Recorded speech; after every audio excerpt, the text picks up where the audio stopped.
I used to travel a lot for work, and most of the time I stayed in cheap but okay-looking hotels. I never cared about anything except having a bed and a working shower. Nothing creepy had ever happened to me in a hotel before, so danger or strange people honestly never crossed my mind. That changed during a work trip for a training event in a small city in Pennsylvania. The hotel I picked was completely ordinary. Small lobby, old red carpet, and a musty smell that reminded me of my grandma's house. The woman at the front desk checked me in, handed me my room key, and I went up to the third floor. The hallway was unusually quiet and felt empty. My room looked normal enough: a small bed, a desk, and a bathroom. I dropped my bag on the bed, turned on the TV, and tried to unwind after the long drive. After a shower and a little TV, I shut the lights and tried to sleep. Sometime in the middle of the night, I woke up to a soft sliding sound on the floor. At first, I thought it was just the ice machine or plumbing noises from the hallway. I was half asleep and didn't want to move. Then I heard it again, this time right at my door. I turned on the lamp and looked over. Something small and white was sticking out from under the door. I got up slowly and picked it up. It was a folded piece of paper. Inside was messy, shaky handwriting. Just a few words telling me that someone was watching me from somewhere inside the hotel. My heart started pounding. I hadn't heard footsteps or doors opening, and the hallway had been completely silent. I stood in the middle of the room, unsure if I should open the door or stay put. In the end, I locked the chain, sat on the bed with my back against the wall, and left the lamp on. There was no way I could sleep now. Maybe 20 minutes passed before I heard the sliding sound again. I stared at the gap under the door. Another folded paper slowly slipped through, like someone was carefully pushing it with one finger. The second note was worse. It said whoever was writing them had been inside my room earlier that day before I arrived, and that they enjoyed watching people sleep in this hotel. The handwriting looked even shakier, like whoever wrote it had trembling hands. A new wave of fear washed over me. The thought that someone had already been in my room freaked me out. I checked under the bed, the closet, and behind the shower curtain, even though I already knew no one was there. Everything was empty. I sat back down, debating whether to call the front desk. It was after 2 in the morning, and a paranoid thought hit me. What if the person sending the notes worked here? That handwriting looked like it could belong to someone older, or maybe not mentally stable. I tried to calm myself, telling myself it might be some awful prank, but it felt too personal. Every tiny noise in the room made me jump. The air conditioner clicking, the pipes tapping, anything. I told myself that if a third note came, I was done. I'd leave immediately. After a long stretch of silence, I started to relax just a little, and then the third note slid under the door. This time the sound was agonizingly slow, almost like they wanted me to hear it. I picked up the paper with shaking hands. The message said something completely different from the first two. It claimed the person was already inside the room with me again. I just stared at that sentence for a long time. Then I very slowly looked around the room, turning in a full circle, expecting to see someone standing in a corner or by the curtains. I could barely breathe. That was it for me. I grabbed my bag and decided to get out. I looked through the peephole. The hallway was empty. I unlatched the chain and yanked the door open, rushing into the hallway and slamming it shut behind me. I half ran, half speed walked to the stairs, trying not to be too loud but desperate to get away from that room. As I reached the stairwell, I glanced back down the hallway one last time. At the far end, near the last room, I thought I saw a dark shape quickly move back behind the corner, like someone had been watching me leave. Down at the front desk, a different employee was working. He looked half asleep, but when I explained what happened, he seemed genuinely confused. He said there were only 3 other guests on my floor, and none of them had been walking around. He offered to move me to another room or let me check out. I chose to check out and drive to another hotel, even though it was after 3 in the morning. Before I left, I asked if someone could inspect my room to make sure nothing was broken or open. He went upstairs with me using a master key. Inside, everything looked normal at first, until we checked the window.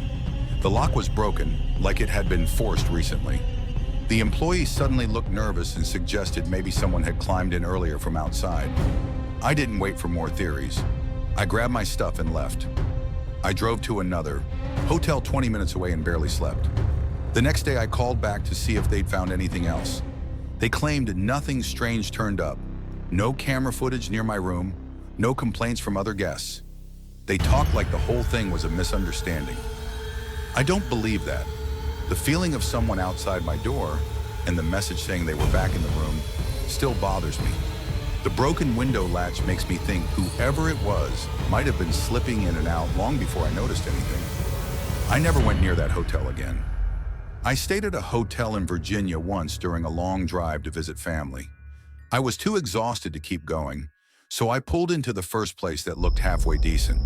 It was almost midnight. The building looked plain but clean, and the parking lot was mostly empty.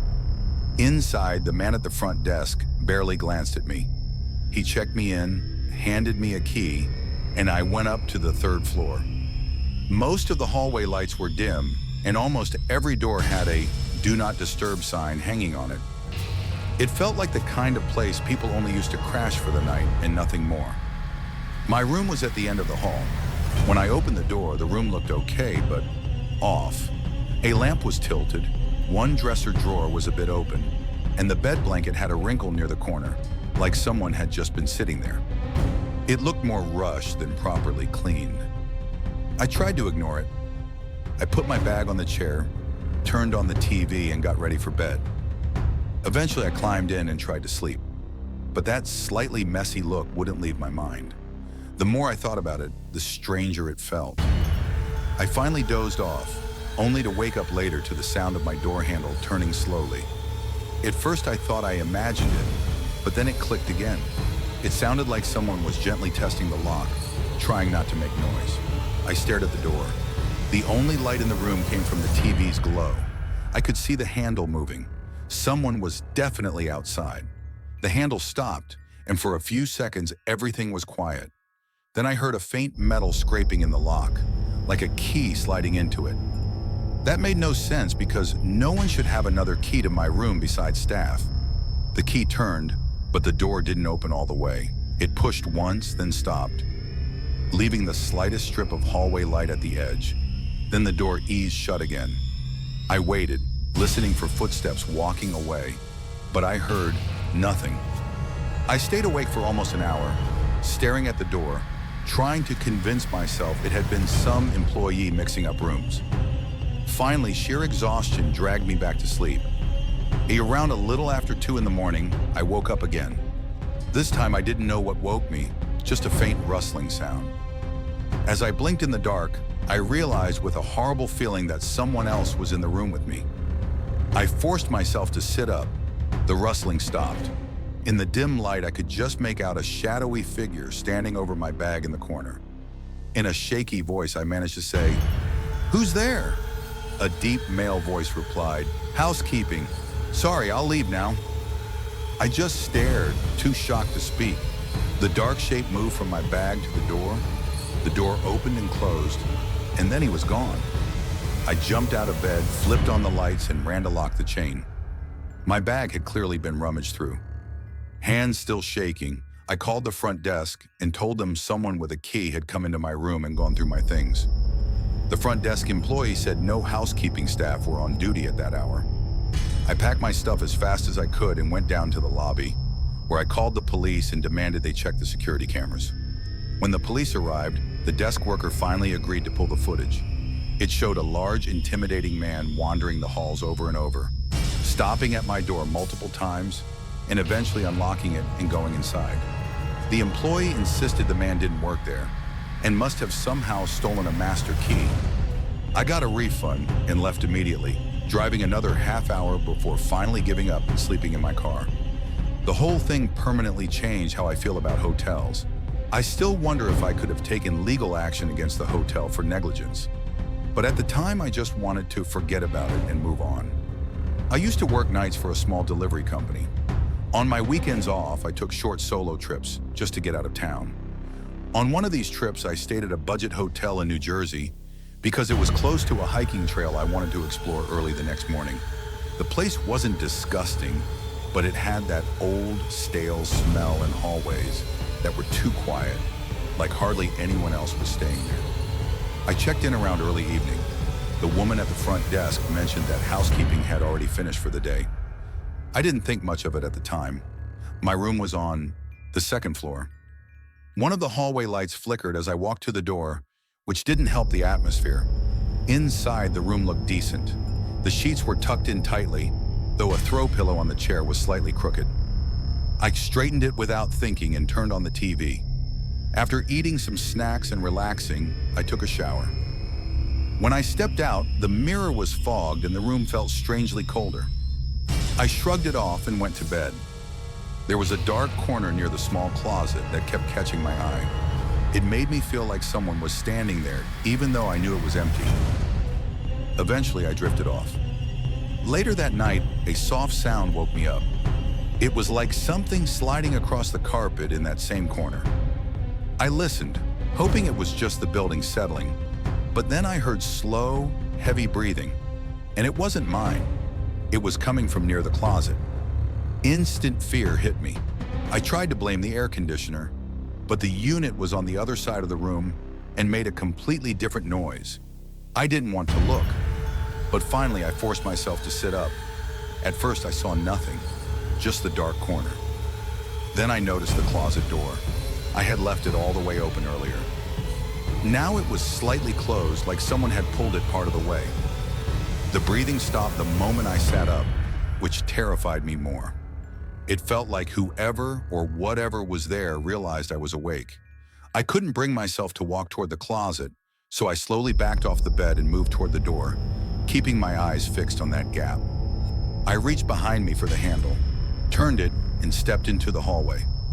The corridor was empty and disturbingly silent. My heart was pounding so hard I felt lightheaded. I went downstairs, but the front desk was empty. The phone on the counter was ringing, and no one was answering it. After a minute or two, the woman from earlier came out of a back room looking tired. I told her I was sure someone was in my room. She frowned and said housekeeping had been gone for hours, and that only she and one older housekeeper had keys to guest rooms, and that woman had already left. She offered to check the room with me, or move me to another one. She was so calm that for a second I wondered if I had dreamed the whole thing. I asked her to come up and check. Back in the room, everything looked normal again. The closet door was wide open. The pillow on the chair was neat. Nothing seemed touched.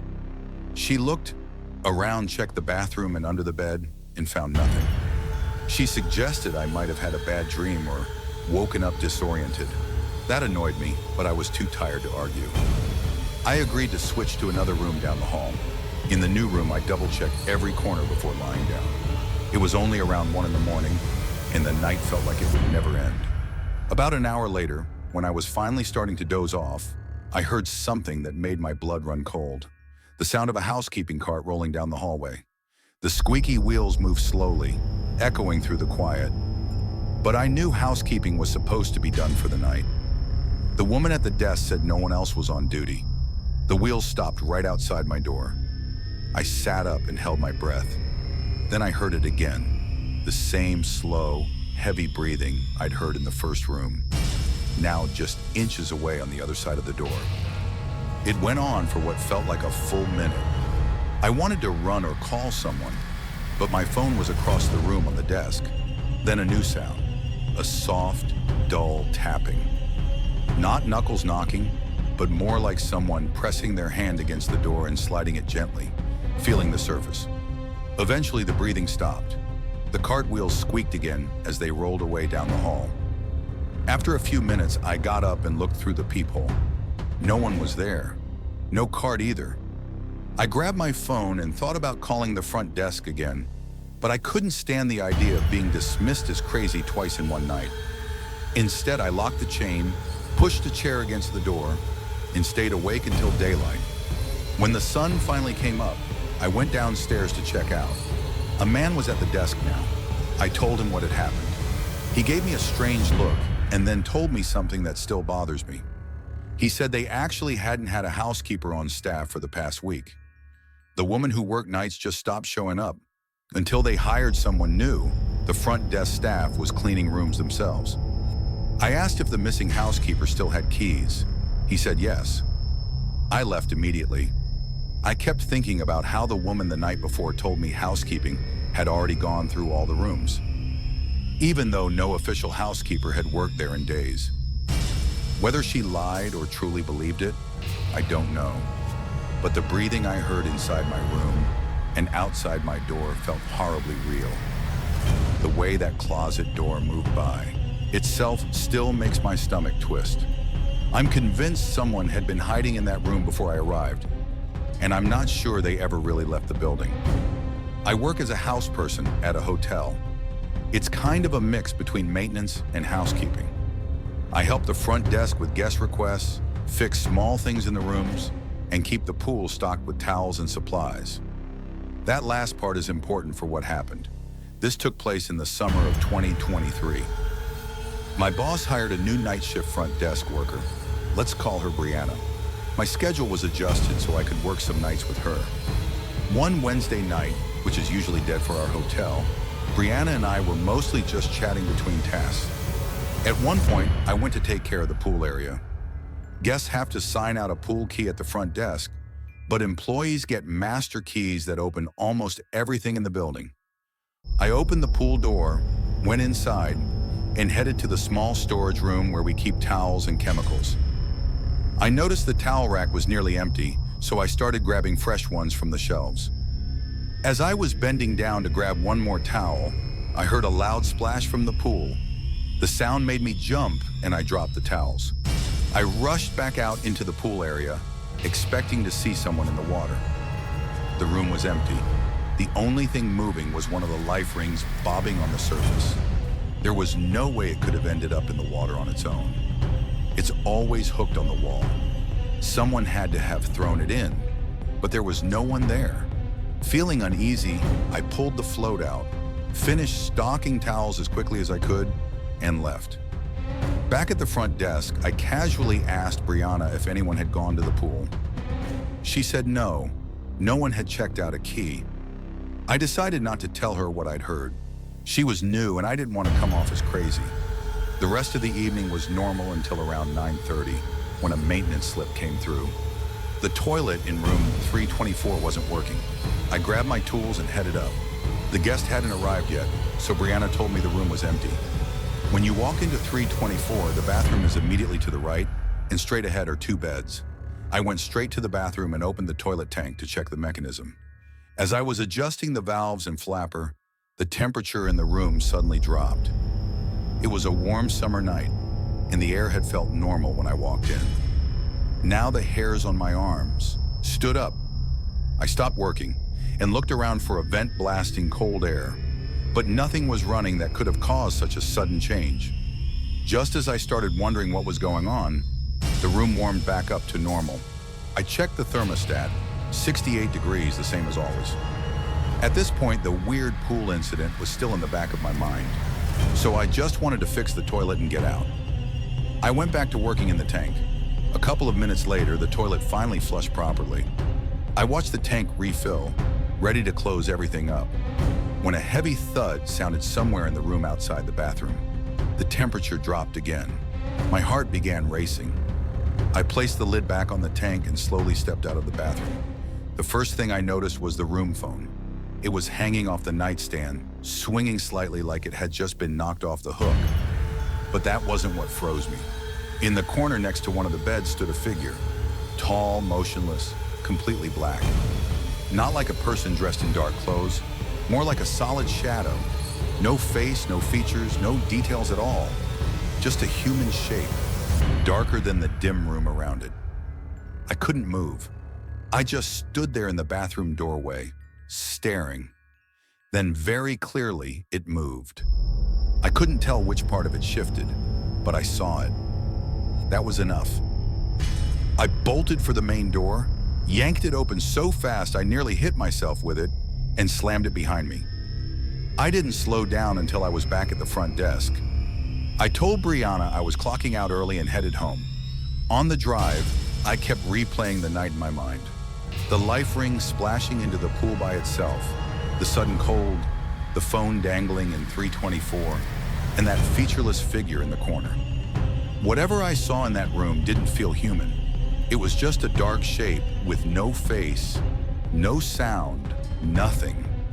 I still try to tell myself it was my eyes playing tricks on me, that I was tired and jumpy and reading too much into things. But deep down, I know what I saw. And nothing that strange has happened to me at work since then, which almost makes that one night feel even more wrong. Like whatever it was only needed to show up once to make sure I never forgot it.